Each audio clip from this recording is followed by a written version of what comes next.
কারো ৩০০ টাকা দিয়ে বাজার মিলা যায়, কারো ৩০,০০০ টাকা দিয়া গেছে, মাছে কিনে লাইছে ২৮,০০০ টাকা, আরো খরচ বাকি রয়েছে আরো ৮-৯টা টাকা আছে, আর হুদা ২,০০০, বুঝেন না? আর ওই বেচারা ৩০০ টাকা দিয়েই কি করে ফেলছে, প্রয়োজন পূরণ হয়ে গেছে। তো প্রয়োজন পূরণ হওয়া, হাজাত পূরণ হওয়া, এটা না দরকার। টাকা তো ৩ কোটি, ঋণ তো ৬ কোটি, বিল্ডিং গার্মেন্টস তো ৬০টা, কিন্তু লোন তো ২০০ কোটি। আমার কথা কয় না?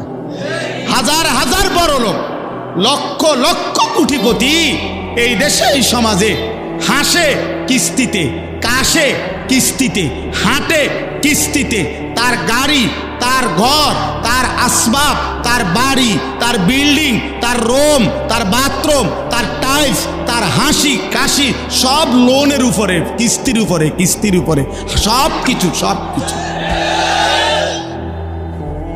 সব কিস্তি, সবে কিস্তি, সব কিস্তির উপরে। হারামখোর, হারামখোর কোনোদিন তৃপ্ত হয় না, নাফরমান কোনোদিন তৃপ্ত হয় না বাপ। এজন্য চলেন রাত গভীরে সিদ্ধান্ত নেন, আল্লাহকে ভোলা যাবে না। যুবক, আল্লাহকে ভোলা যাবে না। নওজোয়ান, আল্লাহকে ভুলো না ভাইয়া, আল্লাহকে ভুলো না। এরে দোস্ত, কেমনে বললে বুঝবা? একটা মানুষ হইল বুঝেন রে ভাই। দোস্ত আমার, বলো তোমার নিরাপত্তা কে দিল? রাত নাই, দিন নাই, একটা সেজদা দেয় না, এক ওয়াক্ত নামাজ পড়ে না, সারা দিন সারা রাত মোবাইলে নারী ছবি, অশ্লীল দৃশ্য আমরা দেখতেছি, হারামের উপরে আছি। বয়স্ক মানুষ বুড়া হয়ে গেছে।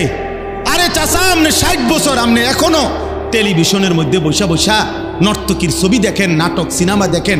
আরে বেশরম বুড়া, লজ্জা হবে কোন দিন? আর এই বুড়া চাচা, শরম হবে কোন দিন তোমার?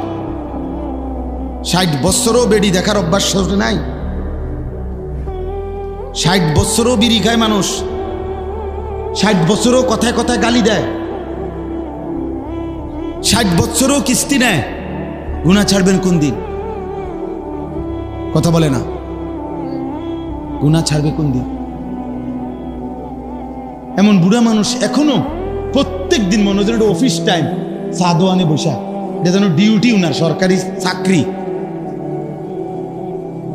২-৪-৫ ঘন্টা নারী ছবি, নাটক, সিনেমা। আর জিজ্ঞাসা করবেন না খবরে না কদ্দুর হুনি, কদ্দুর খবর।